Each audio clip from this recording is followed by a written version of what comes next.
Hora de falar sobre o São Paulo. A RIMACIS, presidente tricolor, abriu mão de uma série de benefícios a que teria direito desde que se tornou presidente. Não sei se você tá ligado, mas o presidente tricolor recebe um salário de algo na casa dos R$ 30.000 por mês, além de outros benefícios. A RIMACIS está ganhando o salário que pertencia a Júlio Casares, mas abriu mão, por exemplo, do cartão corporativo, aquele mesmo que causou tantos problemas a presidentes do Corinthians num passado não tão distante. Ele entende que tem uma condição financeira suficiente que lhe permite abrir mão desse benefício. Outro ponto importante, a RIMACIS também não está fazendo uso do plano de saúde que seria subsidiado pelo São Paulo.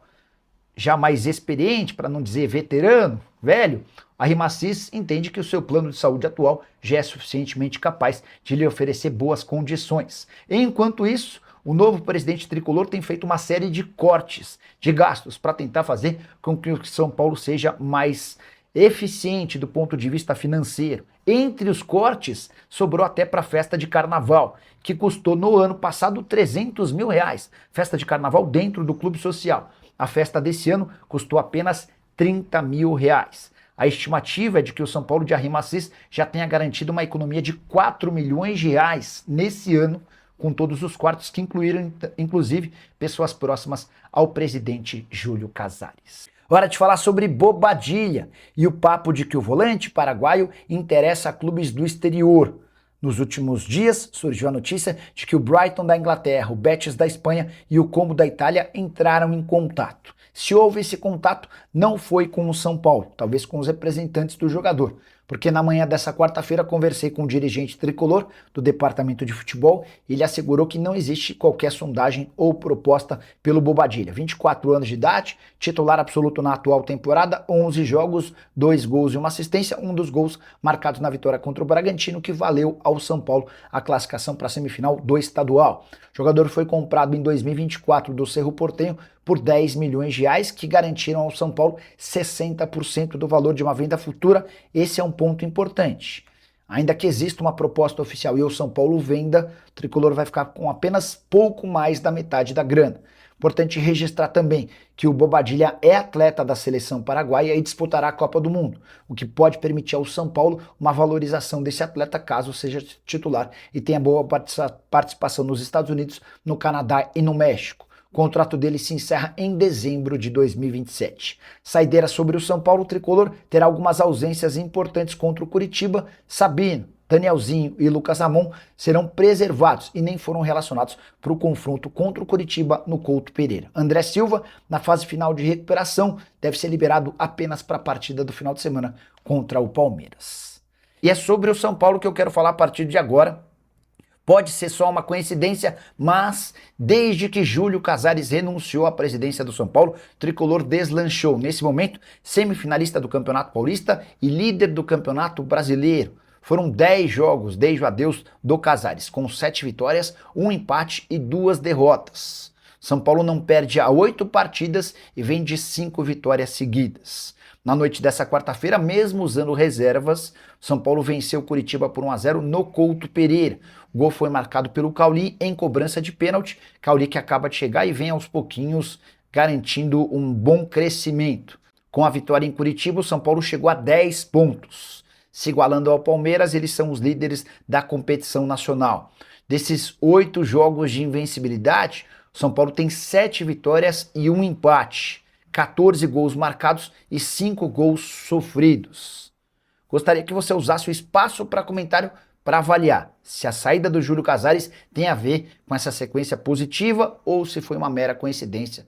Comente, por favor.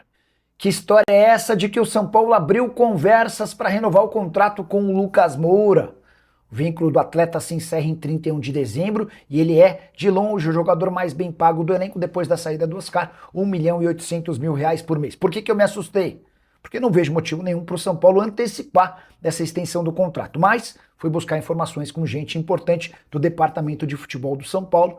O pessoal disse que está bastante feliz com a nova fase do Lucas Moura, jogando sem dores e sendo bem mais útil. Temporada de 5 jogos com 3 gols e 1 assistência, mas que ainda não faz parte dos planos do São Paulo trabalhar com a renovação do contrato do jogador por agora. Importante registrar que o Lucas Moura é super identificado com o São Paulo. Não há o risco dele, por exemplo, trocar o tricolor pelo Flamengo, pelo Corinthians, pelo Vasco. Ele não faria isso na reta final da carreira.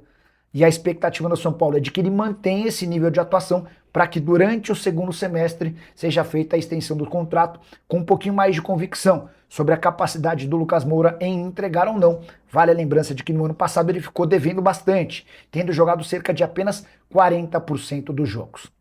Pergunta que eu deixo para você, torcedor do São Paulo.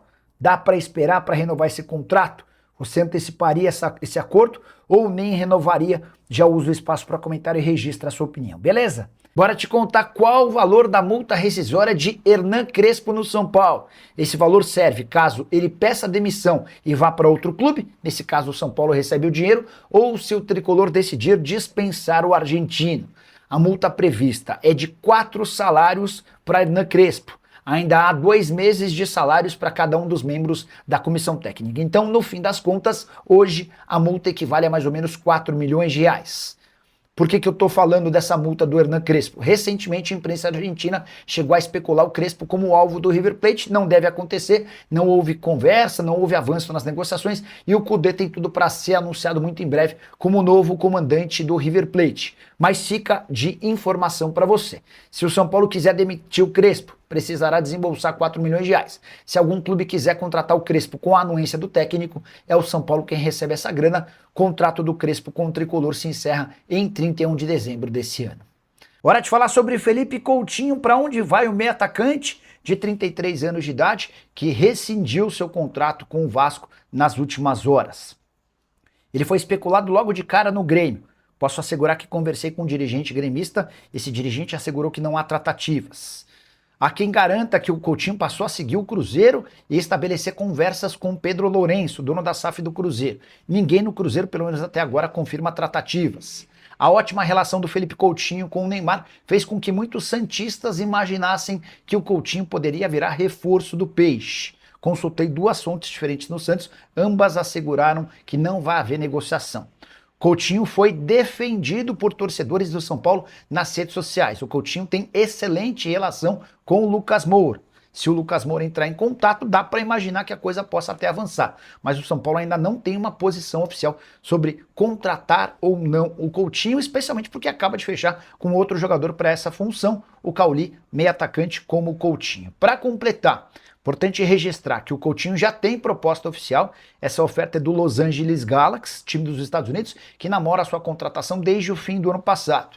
E as primeiras sondagens de clubes brasileiros começam a aparecer a partir de agora, exatamente depois da confirmação da sua saída no Vasco da Gama. Só para arrematar, importante contar que o Coutinho, desde o ano passado, considerava deixar o clube.